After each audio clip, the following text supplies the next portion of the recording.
I am 68 years old, and today my only son punched me in the face because I asked his wife not to smoke next to me. He called me a smelly old man and told me to shut up. She laughed and commented that it was about time someone put me in my place. I fell, my glasses shattered, and as I picked up the shards from the floor with trembling hands, I understood something very simple.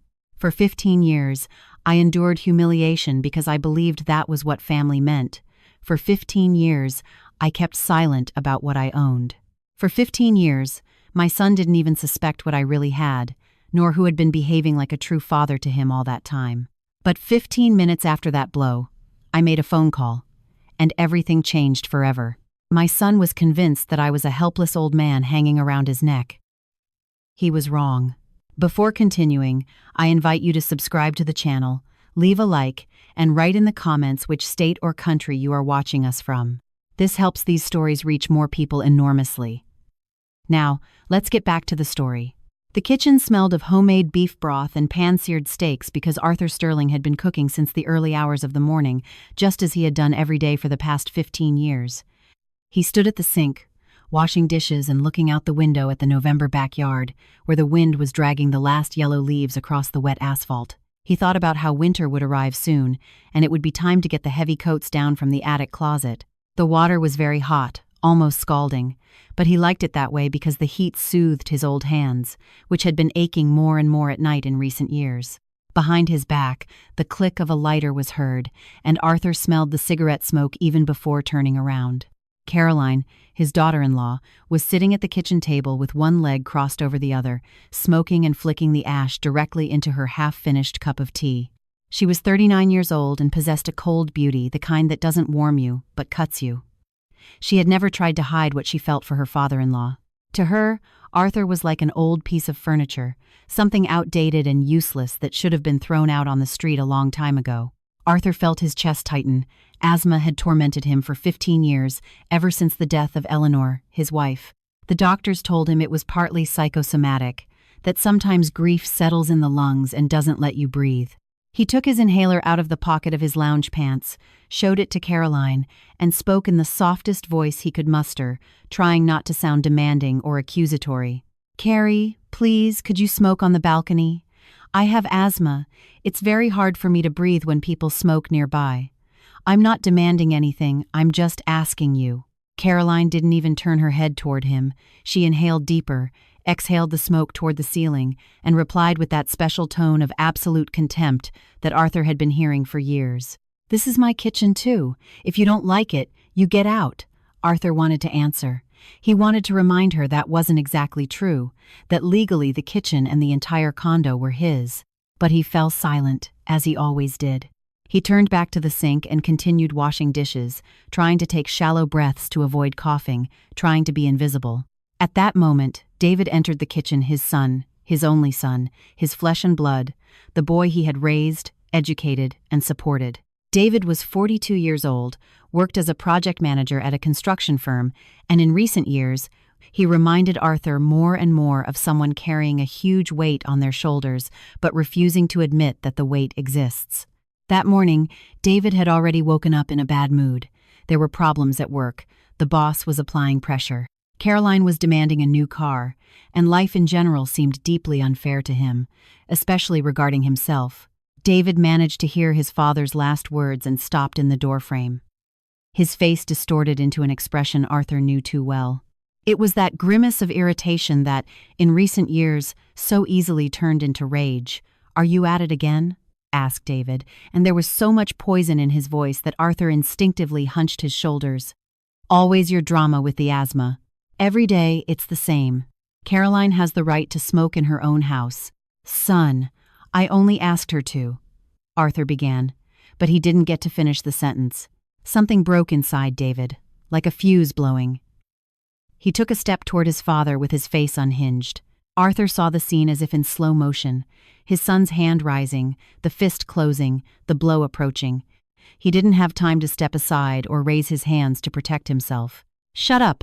You smell worse than cigarettes. Do you realize how sick of you we all are?" The punch struck his cheek with a dry, brutal force.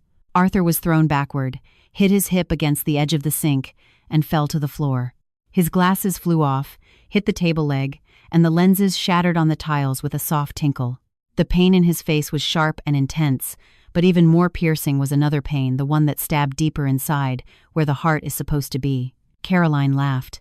She didn't just smile with superiority. She actually laughed, throwing her head back, and said with evident pleasure in her voice, "It was about time someone put you in your place. How long were we supposed to put up with your complaining?" Arthur lay on the cold floor, looking at the ceiling. He was 68 years old. He had raised this child who was now standing over him with clenched fists. He had spent sleepless nights when David got sick as a toddler. He had worked 2 jobs to pay for his college tuition. He had sold his country house to help him with the down payment on his first car. And now that child, his son, his blood, was planted there without even thinking of offering a hand to help him up. David was breathing heavily, and slowly, a realization of what he had just done began to appear on his face. But instead of regret, something else appeared, something akin to self-justification. He repeated internally that he was right, that it was his father's fault, that he had pushed him to the limit with his eternal victimhood. "Get up," David grunted, turning around. "Stop the little act." Arthur sat up slowly. Then he stood up just as slowly. His knees were trembling, but he forced himself to stay upright. He bent down and began to pick up the remains of his glasses, placing them carefully in his palm as if they were something valuable, something that could still be repaired. Caroline put out her cigarette inside her teacup, got up from the chair, and said with a smile, "Come on, Dave, let him stay there cleaning up. At least that way he's good for something." They left the kitchen, and Arthur was left alone. He remained motionless for a few seconds, holding the broken glass in his hand and looking at the door through which his son and daughter-in-law had disappeared. Something changed inside him at that moment. Something shifted and locked into place with an audible click. He had been enduring for 15 years. 15 years convincing himself that it was normal, that all families had problems, that his son was just tired from work, that Caroline simply didn't understand him. For 15 years he had lied to himself. But now, standing in that kitchen, with a swollen face and glasses smashed to smithereens, Arthur finally saw the truth. That was not a family. It never had been. It was something different, something ugly and cruel, which he called family only because he was terrified of being alone. He went to his room, a tiny space at the end of the hallway that they had assigned to him when he moved there after Eleanor's death 15 years ago. It was the smallest room in the condo, an old storage room that they had barely converted into something resembling a bedroom. It fit a narrow bed, an old wardrobe, and a nightstand with a lamp.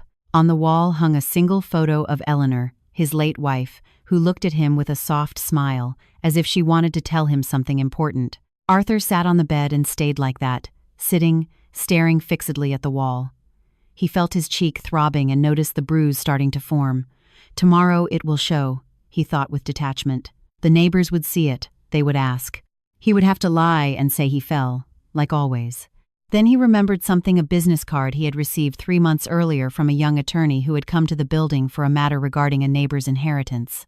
That attorney, a serious woman in her 30s, had stayed talking with him a little longer than necessary, and Arthur, without knowing exactly why, told her more than he should have. He spoke to her about his son, who went weeks without speaking a word to him, about his daughter-in-law, who told him he was a burden, about how he felt like a foreigner in his own home. The attorney listened to him with attention and gave him her card. "If you ever want to get your papers in order, call me," she told him.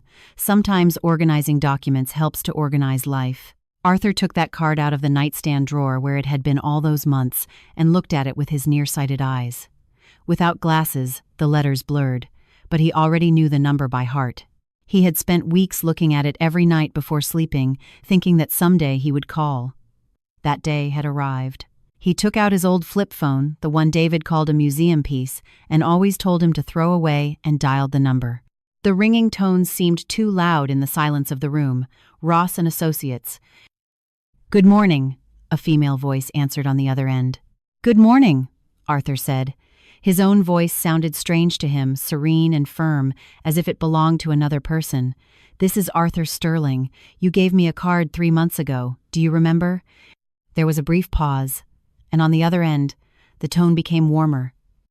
"Of course I remember, Mr. Sterling. Are you ready?" Arthur looked at Eleanor's photo on the wall. She was still smiling at him, and it seemed like she nodded. "Yes," he replied. "I am ready. Could you come today? If possible, right now." He dictated the address, which she already knew, and hung up. Then he lay back on the pillow and closed his eyes. His heart was beating too fast, and he felt pressure in his chest, but it wasn't asthma, it was something else, something very similar to the sensation of liberation. For the first time in 15 years, Arthur felt that his life was in his own hands. He stayed like that for a few minutes, listening to the sounds of the house. From the living room came the voices of David and Caroline. They were watching television, talking about something, and laughing. They had already forgotten what happened in the kitchen. For them, it had been nothing more than an episode, a scene without importance. They didn't know that this episode had changed everything. Arthur got out of bed and went to the wardrobe. On the top shelf, behind several old sweaters, there was a box. He took it down and opened it. Inside were documents, many documents he had been keeping for years, without showing them to anyone. Property deeds, lease agreements, bank statements, the history of his true life, of that part of his life that his son was completely unaware of. He spread the documents out on the bed and began to review them, checking that everything was in order. The deed to the condo where they lived, precisely this one, bore his name. He had never transferred it to David, although he had promised to do so years ago. Something held him back, a kind of inner voice that whispered, "Wait, don't rush. See first what kind of person your son becomes." Now he saw it clearly. There were also the deeds to 2 other apartments in the city center that Arthur had been renting out through an agency for years. The rent payments went into an account in his name, an account David knew nothing about. He didn't know because he never asked. He never took an interest in how his father lived, if he had money, if he needed help. David was convinced that his father survived on a minimum Social Security pension and depended totally on him. That certainty made him arrogant and cruel, because he was convinced Arthur had nowhere to go. Poor old man, without a dime, where is he going to go? David thought. He was wrong. Suddenly, a sharp pain shot through his chest, and Arthur brought his hand to his heart. It was a strong, stabbing pain, different from anything he had felt before. He tried to inhale, but the air wouldn't enter his lungs. Black spots clouded his vision, and he understood he was falling, but he couldn't do anything to prevent it. The last thing he saw before losing consciousness was Eleanor's face in the photograph on the wall. She was still smiling. The crash of the fall echoed through the entire condo, and for a few seconds, the house fell silent. Then, from the living room, David's irritated voice was heard. What was that now? He dropped something again. Caroline let out a loud laugh. Maybe he finally tripped over his own feet. Ignore him. He'll figure it out. But the noise didn't repeat, and no sound came from the room. David waited another minute and, reluctantly, got up from the sofa. "I'm going to check," he murmured. "I don't want him breaking something important." He walked down the hallway to his father's room, pushed the door open, and saw Arthur lying on the floor, unconscious. Scattered around him were documents, and on his face was a strange expression, a mixture of pain and relief. David's first reaction was irritation.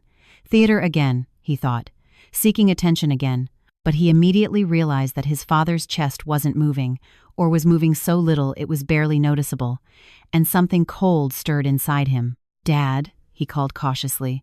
"Dad, what are you doing?" There was no answer. David stood in the doorframe, looking at his father's motionless body. Somewhere very deep, a feeling that had been dormant for years began to wake up. Fear. He forced himself to take a step forward, then another, and knelt beside Arthur. His hands were trembling when he touched his shoulder. That trembling was unfamiliar to him. David hadn't felt fear or helplessness for years. "Dad!" he called him again, now with a hoarse voice. "Dad, can you hear me? Open your eyes." Arthur didn't react. His chest barely rose and fell, and that was the only sign that he was still alive. David pressed 2 fingers against his father's neck, trying to find a pulse as he had seen in movies, but he didn't know if what he felt was Arthur's heart or his own thumping in his ears. "Call 911, he roared toward Caroline, who was still standing in the doorway. "What are you doing standing there? Fast!" Caroline jumped at his tone, took out her cell phone, and started dialing. Her fingers typed the number while David remained sitting on the floor next to his father, looking at his motionless face and feeling something dark rising inside him, suffocating. It wasn't just fear for Arthur's life, or at least not only that. It was a different fear of what would come after, of the consequences, of the responsibility. "Emergency services, good morning. There's a man here who is taken ill," Caroline said with a fast and efficient voice. "An elderly man, 68 years old. He's lying on the floor unconscious." "Yes, he's breathing. The address is 14 Garden Street, Unit 73. While they waited for the paramedics, David stayed sitting next to his father's body, and for the first time in many years, he truly looked at him. Arthur had aged a lot in the 15 years he had been living with them. His hair was almost white and sparse, the skin sagging on his cheeks and under his chin, his hands full of age spots. When did he get so old? David thought. When did that tall, strong man who carried me on his shoulders through the entire park turn into this thin, trembling old man who's always complaining about his health? His gaze fell on the papers thrown near Arthur, and almost without thinking, he leaned toward them. But at that moment the doorbell rang. "It's the ambulance," Caroline said, and went to open the door. David got up quickly, dusted off his knees, and with an instinctive movement, kicked several documents under the bed with his foot. He didn't even know why he did it. He just felt a sort of impulse screaming at him that those papers should be kept away from prying eyes. 2 paramedics entered the room, a young guy with a kit and a woman in her 50s with a tired but attentive face. The woman knelt immediately beside Arthur to examine him while the young man opened the bag and took out devices. "Heart attack," said the woman after a minute, addressing her partner. "BP is dropping. Let's get an EKG now." David was leaning against the wall, observing what they were doing, feeling like excess baggage in that tiny room. Caroline stayed in the hallway, and he could hear her talking on the phone with someone, probably a friend, commenting on what was happening. Suddenly, the female paramedic raised her head and looked directly at him. Her gaze was sharp, evaluating, and under that scrutiny, David felt uncomfortable. "His father?" she asked. It wasn't exactly a question. "Yes," he replied. "Arthur Sterling, 68 years old. He has asthma, uses an inhaler." The paramedic nodded but kept looking at him with the same attention. "And that bruise on his face and the wound on his temple?" David felt his mouth go dry. He swallowed saliva and blurted out the first thing that came to his mind. "He fell," he said. "I guess when he got dizzy. I just found him on the floor." The woman didn't answer him, but something in her look changed. She leaned back over Arthur and continued working. David, however, saw how she stopped for a second to examine the hematoma with great care, palpating the cheek and the temple. At that moment, Arthur groaned and opened his eyes. His gaze was cloudy, disoriented. He didn't seem to understand where he was or what was happening. He tried to sit up, but the paramedic held him gently. "Stay still," she told him. "You lost consciousness. We are with the paramedics. We're going to see what happened to you." Arthur blinked several times, and little by little, his gaze cleared. He looked at the woman, then at the guy with the devices, and finally at David, who was still leaning against the wall. When his eyes met his son's, Arthur didn't look away or close his eyes. He looked directly at him with calm, and in that look, there was something new that David had never seen.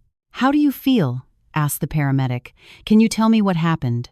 Arthur looked at her and remained silent for a few seconds as if carefully considering the answer. "I had a pain in my heart," he said finally. "I got nervous and fell." The paramedic leaned a little closer to him and lowered her voice, although David managed to hear every word. "Mr. Sterling, that bruise you have on your cheek isn't from a fall. I've been working in emergency medicine for 30 years, and I know very well what a fist strike looks like. Someone hit him." The silence became dense, almost tangible. David felt his heart beating in his throat and wanted to run out of there, to be anywhere else but in that room charged with expectation. Arthur looked at his son for a long time with attention, as if seeing him for the first time in his life. Then he turned his eyes back to the paramedic. "I fell," he repeated in a low but firm voice. "I tripped on the threshold and fell." The paramedic held his gaze for a few more seconds. "Are you sure?" Arthur nodded. "Sure." David let out his breath without realizing he had been holding it the whole time. His father had just covered for him. The same father he had punched in the face 15 minutes earlier had just lied to protect him. He should have felt gratitude. But what he felt was something very strange. a mixture of shame and irritation, as if he had been unmasked. The paramedic took a card out of her pocket and left it on the nightstand. "This is my personal card," she told Arthur. "I am Dr. Sophia Bennett. I ride with the crisis unit sometimes. If you need help, any kind of help, call me. I mean it." Arthur looked at the card, then at the doctor, and a faint smile appeared on his lips. "Thank you, Dr. Sophia. I will call you." The next half hour was filled with medical procedures. They did an EKG, took his blood pressure several times, and gave him some pills under his tongue. The young guy asked him what medications he took, what chronic diseases he had, if he was allergic to anything. Arthur answered with patience and detail, and David listened in surprise, discovering that he didn't know even half of what his father was recounting. He didn't know he had high blood pressure for 5 years. He didn't know he took pills every morning. He didn't know he had stomach problems and couldn't eat anything fried. He had been living wall to wall with this man for years and knew practically nothing about him. Finally, Dr. Bennett announced that his condition had stabilized and that hospitalization wasn't necessary, but that he needed absolute rest, at least for a week, and then a mandatory visit to a cardiologist. "Is there someone who can take care of him?" she asked, looking at David. "Of course," he answered too quickly. "My wife and I live here." The doctor shot him that look again that made David feel like a child caught in a lie. "Good," she said eventually. "Total rest, no worries, no stress." She emphasized those last words in such a way that even David caught the message. The paramedics gathered their things and left. The condo fell silent. Caroline stuck her head through the door. "So, is he going to live?" she asked with a little smirk. "For a moment I thought we were going to have to organize a funeral." David shuddered as if he had been slapped. "Shut up," he released brusquely. "Just shut up." Caroline raised her eyebrows in surprise but didn't answer and went back to the living room. David stayed in the hallway between his father's room and the living room, not knowing where to go or what to do. He felt he had to go in and talk to Arthur, say something, maybe even apologize. But what was he going to say? "Sorry for hitting you? Sorry for calling you a smelly old man?" The words got stuck in his throat. In the end, he turned around and went back to the living room with Caroline, to the television, to that comfortable life where one didn't have to think too much or apologize to anyone.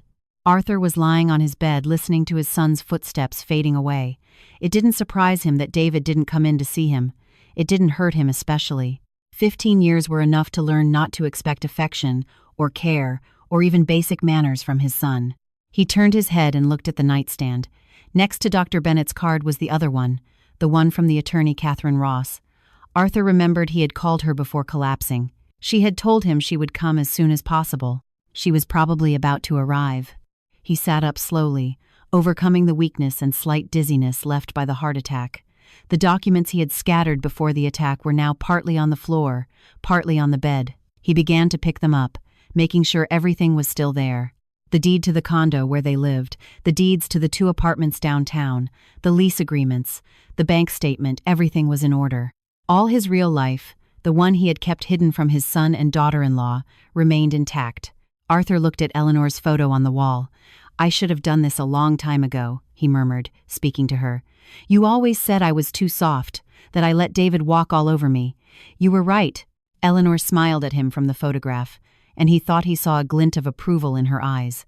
From the living room came Caroline's voices talking to David. He didn't understand the words, but the tone was familiar. Complaints, reproaches, demands. She was always complaining and demanding something from the very day she entered the family. Arthur remembered the first time he saw her 20 years ago. David, then 22, freshly graduated from college, arrived home with a very pretty girl with a cold gaze. Eleanor clocked her instantly. She saw what he wasn't capable of seeing, blinded by paternal love. "That girl is going to be a misfortune for our family," she told him. Back then, Arthur didn't listen to her. He believed his son's love was sacred and that he shouldn't intervene. Now he understood that Eleanor had been right, as almost always. The doorbell rang, and Arthur heard David go to open it. Voices in the entryway, surprised, tense, then footsteps down the hallway. "Dad." David's voice was heard from the room's doorway. "Some lawyers have come to see you." Arthur placed the documents in a folder, stood up, and smoothed his clothes. His legs were trembling a little, but he forced himself to stand tall. It was important to show strength and demonstrate that he controlled the situation. "Let them in," he replied. "And you come in too. This concerns you." Attorney Catherine Ross was exactly as Arthur remembered her, a tall woman with a straight back and very attentive gray eyes that seemed to see people from the inside. She wore an impeccable navy blue suit, her hair pulled back in a bun, and exuded that sensation of firm calm that people accustomed to handling other people's secrets and money have. Behind her came a young man of about 30 with a leather portfolio, her paralegal. "Mr. Sterling," she greeted, entering the small room and taking a quick look around, evaluating. "I came as soon as I could." "You told me it was urgent." "Yes," answered Arthur, pointing her to the only chair in the room. "Sit down, please. The conversation is going to be long." David stood in the doorway, looking from his father to the attorney without understanding anything. He was clearly thrown off, and that bewilderment unsettled him. For the last 15 years, he had gotten used to his father being as predictable as an old clock. He always knew what to expect from him, and suddenly everything had gone off script. "Dad, what's going on?" He tried to keep his voice steady.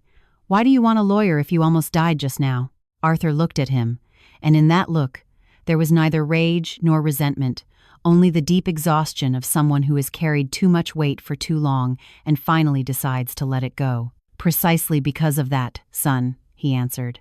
"Because I almost died. That made me understand something. Life can end at any moment, and I want to leave my affairs in order. Come in and listen. You're going to be interested." David entered slowly and leaned against the wall, crossing his arms over his chest. That pose was intended to transmit security, but only revealed his nervousness. Caroline appeared behind him, sticking her head out with curiosity, and Arthur invited her too. "You can listen too, Caroline. This concerns both of you." The attorney took a seat and opened the folder she brought. The young assistant stood, ready to take notes or pass documents when needed. "Mr. Sterling," Catherine began with a professional tone, "3 months ago you mentioned to me that you wanted to put your estate affairs in order. I have prepared all the necessary documents according to the information you gave me then. But before continuing, I have to confirm that your decision is final." Arthur nodded. "Final and irreversible." David shifted restlessly. "What decision? What are you talking about? Dad, explain to me clearly what is happening." Arthur looked at him for a few seconds in silence, observing that 2-year-old man, his only son, trying to find in him the child who one day ran toward his arms shouting, "Daddy! Daddy!" and laughing with happiness. But that child was no longer there.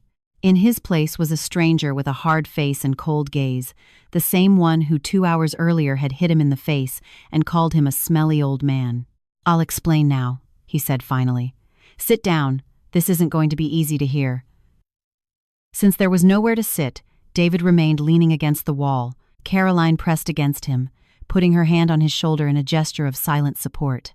The attorney took out the first document and left it on the bed in front of Arthur. "Let's start with the main item," she said. "Property deed for the condo at 14 Garden Street, Unit 73, that is to say, this apartment we are in now." David smiled with relief. "Finally," he exclaimed. "It was about time. I thought you'd never decide. You should have put it in my name years ago." The attorney raised her eyes and looked at him with a neutral expression. "I believe you haven't understood, Mr. Sterling. This is your father's property deed. The condo belongs to Arthur. It always has, and it still does." The smile slowly wiped off David's face. "What do you mean it still does?" he stammered. "Dad promised to transfer it to me 10 years ago. We agreed on that." Arthur shook his head. "I promised you." "Yes, and I planned to do it, but there was always something stopping me, an internal feeling I couldn't explain. Now I know what it was. I was waiting. I wanted to see what kind of man you would turn into." David turned pale. His hands tightened across his chest. "And what does that mean?" he asked with a thread of a voice. "That now you've decided to punish me for what happened in the kitchen?" Arthur didn't answer immediately. He looked at him for a long time as if wanting to engrave every feature of his face in his memory, as if it were the last time seeing him. "For what happened in the kitchen," he repeated slowly. "Is that what you call it? You hit me, David. You slapped your father and called me a smelly old man, and your wife laughed." Caroline shuddered, as if she had been slapped, but said nothing. Her eyes narrowed, and she looked at her father-in-law with poorly disguised hatred. I got heated. David gritted his teeth. I was wrong. I know, but it's not enough to stage this circus with lawyers in the house. The attorney cleared her throat discreetly. If you allow me, I'll continue, she said. There is still much to review. She took out 2 other documents and placed them on the bed next to the first one. Property deed for a condo at 8 Main Street, Unit 42, 2 bedrooms, 800 square feet. And property deed for a condo at 22 Liberty Avenue, Unit 115, 3 bedrooms, 1,000 square feet. Both properties also belonged to Mr. Arthur Sterling. The silence that followed those words was deafening. David remained motionless, and his face went from bewilderment to shock and back to bewilderment. Caroline opened her mouth, but no sound came out. What? David managed to articulate finally. What condos? Where did they come from? Arthur crossed his hands on his knees and spoke calmly, as if discussing the weather. The first apartment, the one on Main Street, I bought 30 years ago when you were still in school. Your mother and I saved for years. We wanted you to have something of your own when you grew up. Then we bought the one on Liberty Avenue about 20 years ago. I've had both apartments rented out all this time. The money went into a special account you knew nothing about. And why? Whispered David. Why did you never say anything? Did you ever ask? Arthur replied, and for the first time, a tinge of bitterness slipped into his voice. In these 15 years, did you ever ask how I lived? If I had money for medicine? If I needed anything? David didn't answer. His silence spoke for itself. Arthur continued. You were sure I was a poor old man hanging around your neck, living on a miserable pension and totally dependent on you. That certainty made you arrogant. You thought I had nowhere to go, that I would endure anything because I had no other option. He paused and looked him in the eye. But I do have an option, David. I always did. I simply didn't want to use it because I believed family was above money, pride, everything. I was wrong. Caroline finally recovered her voice, stepping forward, trembling with rage. There has to be some mistake, she snapped. Where are you going to get money for 2 condos downtown if all your life you were a simple engineer with a bad salary? Arthur turned toward her and sketched a slight smile. A simple engineer, he repeated. Yes, I was an engineer, but I also secured several patents for my inventions when the industry still paid well for good ideas. I sold licenses to several companies. With that money, I bought the condos and had plenty left over. The attorney took out a bank statement and left it on top of the other documents. Mr. Sterling's current account balance, she read with a neutral tone, is approximately $60,000, plus a monthly income of approximately $2,500 from the rental of the 2 apartments. Caroline went so pale she looked about to faint. She grabbed David's arm, seeking support, but David wasn't much better. Almost $60,000, murmured David, and 2 condos downtown. Dad, why did you live in this little room? Why did you put up with all this? Arthur stood up. He moved slowly, still weakened by the heart attack, but he stood straight, and in his posture, something new had appeared, a dignity he had been hiding for years. Because I wanted to be close to my family, he answered. Because after your mother's death, the apartment felt huge and empty to me. I thought that close to my son I would be better off. I believed you loved me, David, that you simply struggled to show it like many men. I looked for excuses for every harsh word, every look of contempt, every lack of respect. He approached the window and looked at the gray November patio. I paid for everything in this house, he continued without turning around. Did you think it was with your salary? No. Every month I left envelopes with money in your room for food, utilities, repairs. You thought it was you earning that much, but it was my money. That's not true, protested Caroline, although her voice sounded unconvinced. David earns good money. David earns good money, admitted Arthur, but not enough to maintain the standard of living you lead. A new car every 3 years, vacations abroad every summer, expensive clothes, restaurants, whims. Where did you think it all came from? He turned toward her. I know you've never loved me, Caroline. I know you always saw me as a burden and dreamed of getting me out of the way. I've heard your conversations about putting me in a nursing home. I've heard you call me old, useless, and smelly. I've heard it all. Caroline stepped back as if the words had physically hurt her. And I endured, finished Arthur. I endured for my son, for the idea of family, for the hope that someday things would change. Today, that hope died. The attorney observed him attentively. Mr. Sterling, she intervened gently, if you want, we can leave this for another day. After today's events, the most advisable thing would be for you to rest. Arthur shook his head decisively. No, he said firmly. Today. Now. I have waited too long. He turned toward David and Caroline. I am going to sell this condo, he announced. There is already a buyer. The documents are ready. Only the signature is missing. You will have 30 days to look for another place and move out. What? Whispered Caroline. You can't do that. This is our home. We've been living here for 15 years. This is my home, corrected Arthur calmly. It has always been mine, and I can do with it what I want. David remained silent, his face composed of a mixture of rage, fear, shame, and despair. Where are we going to go? He asked finally with a dull voice. We don't have money for another apartment. We can't rent something in this neighborhood. That is no longer my problem, replied Arthur. There was no cruelty in his tone, only exhaustion. For 15 years I solved your problems. Now you will have to fix yours. He looked at the attorney and nodded. Let's sign, he said. I want to close this today. Catherine spread the documents on the small table where Arthur used to read at night. The assistant took out a blue ink pen and left it ready. Everything unfolded with bureaucratic calm, as if it were any ordinary transaction, and not an event that was turning a whole family's life upside down. David, leaning against the wall, watched with wide eyes as his father signed the papers that stripped him of the house, the money, the comforts. He felt he should do something, say something, stop that madness somehow, but he couldn't move. His feet seemed glued to the floor and his tongue to the roof of his mouth. He could only watch as his life fell apart. First document, read Catherine, sales contract for the condo at 14 Garden Street, Unit 73.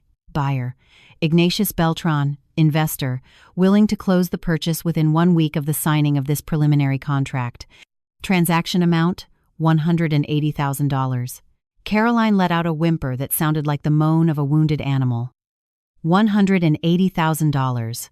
The condo she had lived in for 15 years, the one she considered hers, and all that money was escaping through her fingers right in front of her eyes. Wait, said David, finally separating himself from the wall and taking a step forward. Wait, please, Dad. Let's talk. Let's talk calmly, without lawyers, without outsiders. We are family. Arthur raised his head and looked at him. In his eyes, there was neither rage nor desire for revenge, only the infinite sadness of someone who has been waiting years for words that never come. Family, he repeated, savoring the word. Today in the kitchen you told me to shut up. You punched me in the face. Caroline laughed. That is what you call family. I crossed a line, said David, and his voice broke. I was terrible, I know, but that is no reason to destroy everything we have built for so many years. Dad, I ask you, give me another chance. I promise I'm going to change. Arthur remained silent, looking at him. In that silence, there was something heavy, like a rock at the bottom of a river. He remembered perfectly all the times David had promised to change after the first time he shouted at him in front of guests, after forgetting his birthday 3 years in a row, after calling him a burden in a conversation with Caroline, believing he couldn't hear. How many times have you asked me for another chance, son? He asked finally. I've lost count.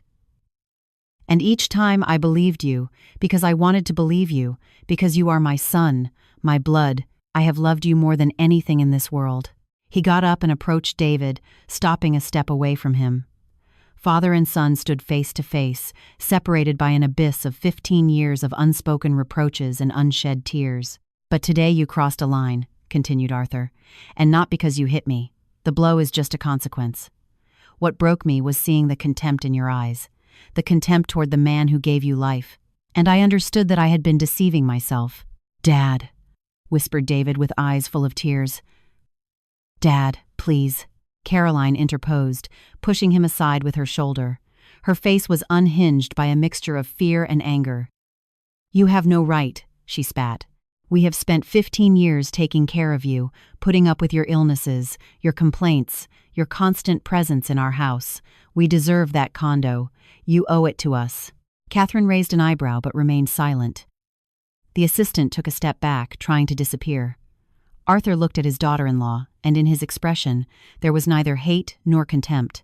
There was something similar to compassion. "Taking care of me," repeated Caroline. "In 15 years you haven't brought me even a glass of water when I was sick. You never asked me how I felt. You never said a kind word to me. You smoked in front of me knowing I have asthma. You called me a smelly old man behind my back.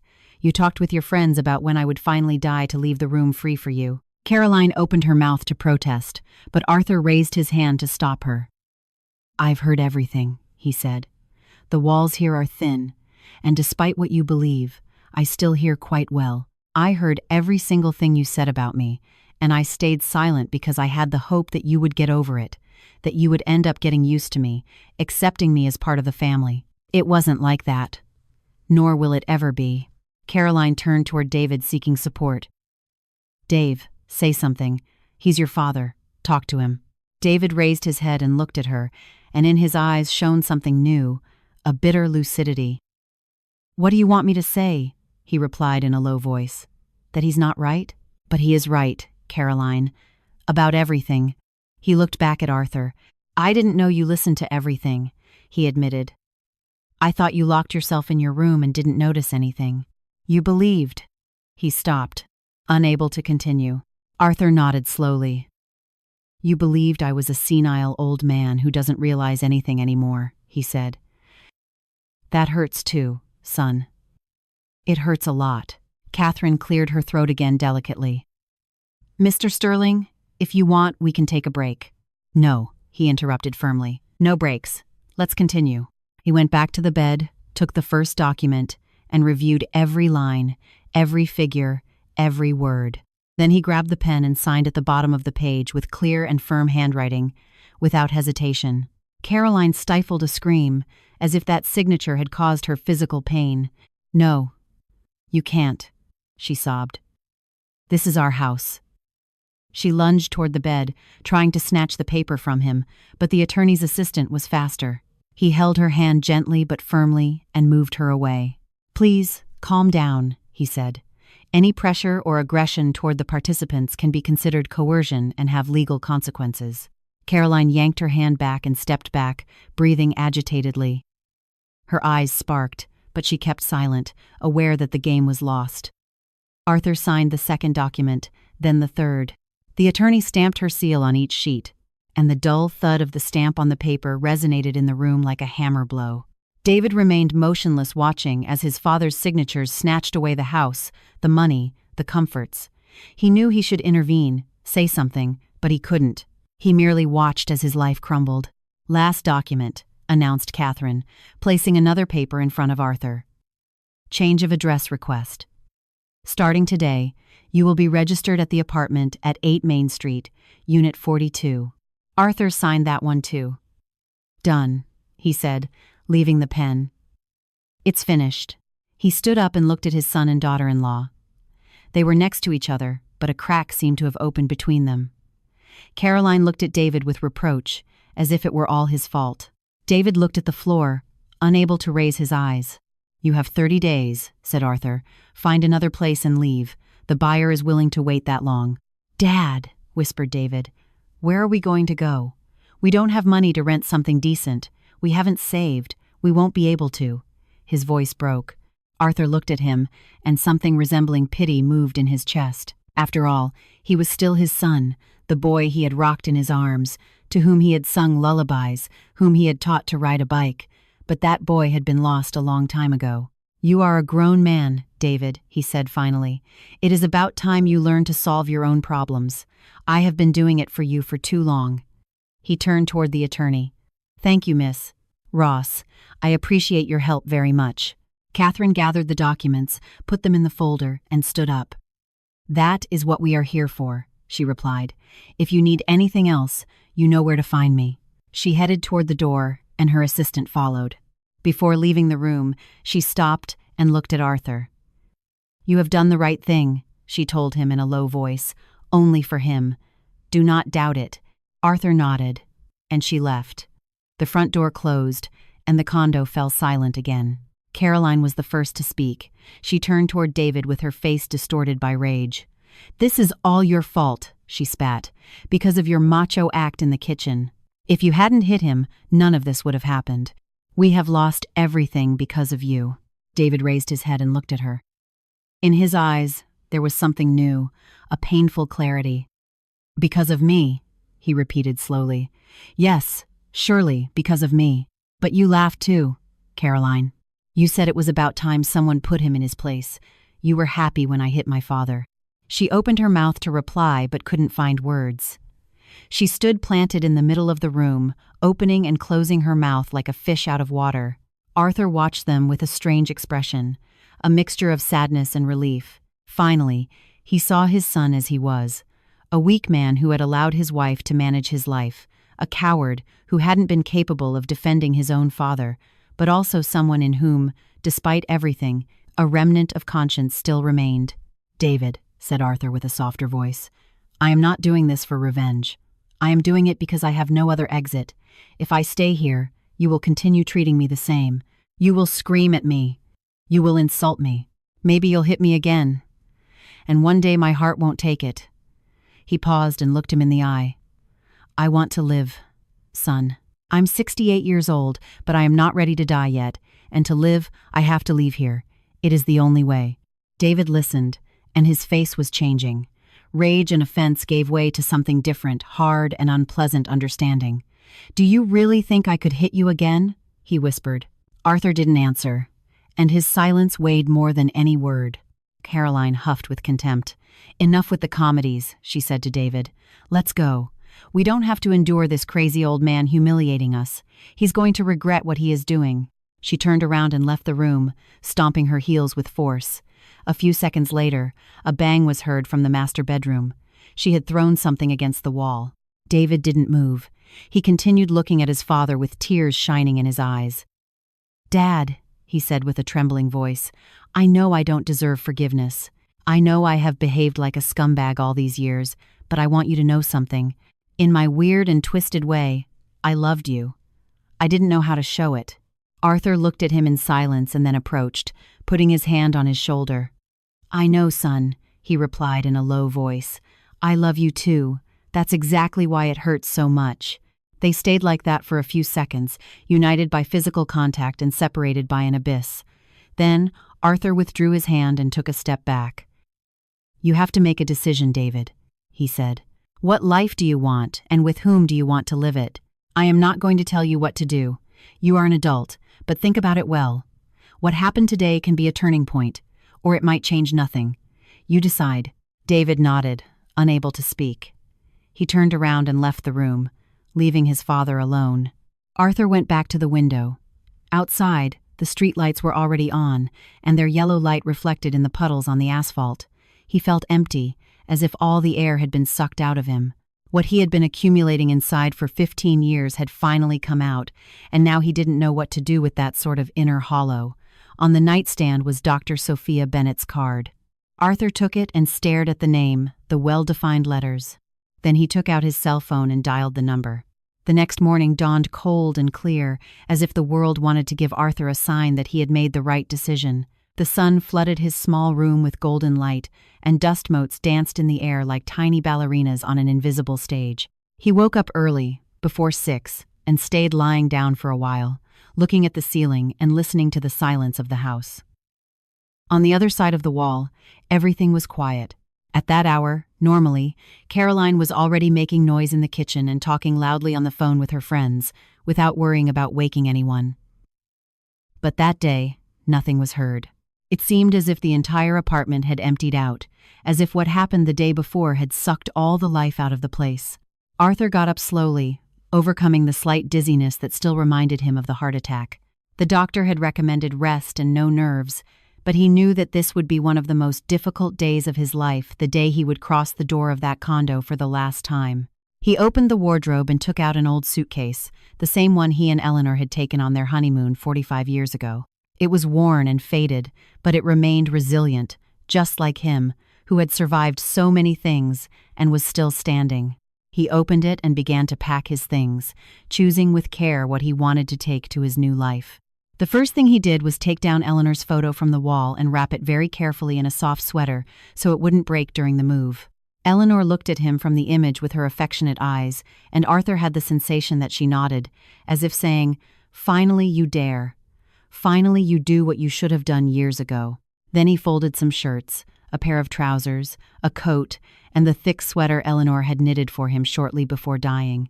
That sweater he only wore on special days when he wanted to feel her close. Today was one of those days. At the bottom of the suitcase, he put a book, a volume of poems that his father had read to him as a child. That book had passed from generation to generation, and Arthur dreamed many times of giving it to his son and having him give it to his own later. Now he understood that plan no longer made sense. The chain had broken along the way, and it wasn't only David's fault. He packed the suitcase slowly, without rushing, as if he were performing an important rite. Each object he separated carried a memory, attached people, places, moments that had turned him into what he was. He was saying goodbye to all of them, deciding which ones would accompany him and which ones would stay behind. When he finished, he sat on the bed and took out his cell phone. The night before, he had spoken for a long time with Dr. Sophia Bennett, the one from the ambulance. The call had been unexpectedly warm, as if they had known each other all their lives. She told him she had been widowed 3 years earlier, that her husband passed away from cancer, and that she still hadn't gotten used to the silence of the apartment. He spoke to her about Eleanor, about David, about those 15 years of loneliness living among people who were supposed to be his family. They agreed that Sophia would come by to help him with the move. She had the day off and said it would do her good to use it for something useful. Arthur accepted, although he had never liked receiving help from strangers, but Sophia didn't seem like a stranger to him. He felt in some strange way that they had found each other after a long time. Someone knocked gently on the room door, and Arthur startled. In 15 years, no one had knocked before entering. Normally, they barged in without warning, as if he weren't a person, but a piece of furniture with no right to privacy. "Come in," he said with a slightly hoarse voice. The door opened, and David appeared. He looked like someone who hadn't slept all night. Dark circles under his eyes, messy hair, incipient beard. He stood on the threshold, not daring to enter completely, and looked at his father. The half-empty room, the finished suitcase. "Are you really leaving?" he asked in a low voice. "Really," replied Arthur. "I already called a taxi. It arrives in an hour." David nodded and fell silent again. The silence became thick between them, charged with all the words that hadn't been said in 15 years, with all the ones that had never managed to leave their mouths. "Dad," David finally broke, "I was thinking all night about what you said yesterday, about how I treated you all these years, and I realized—" He stopped searching for words, and Arthur waited patiently, without rushing him. "I realized you were right," continued David finally, "about everything. I have behaved like an animal. I let Caroline humiliate you. I humiliated you myself. I saw you as a burden when you never were one. You did everything for us, and we." His voice cracked. He covered his face with his hands and his shoulders began to shake in a silent cry. Suddenly, Arthur wasn't seeing a 2-year-old man, but the child who fell off his bike and scraped his knees, crying inconsolably. The child he picked up in his arms to comfort him and tell him everything would be okay. But this time, he couldn't comfort him the same way. Too much water had flowed under the bridge since then. Too many things had broken. "David," said Arthur gently. "Look at me." David raised his head. His eyes were red. He looked broken, as if he had just discovered that his entire life was built on a lie. "I am not leaving to get revenge," explained Arthur. "I am leaving because I deserve to be happy. I don't want to spend the years I have left surviving, enduring humiliations, and waiting for death, but living for real. I am 68 years old, but I am not a finished old man yet. I have strength, I have means, I have the desire to be happy, and I have the right to that." "I know," whispered David. "I understand." Arthur got up and approached him. He put a hand on his shoulder and spoke slowly, but firmly. "You are my son, David. I loved you from the first moment I held you in my arms at the hospital. I loved you when you took your first steps. I loved you when you brought your first bad grade from school.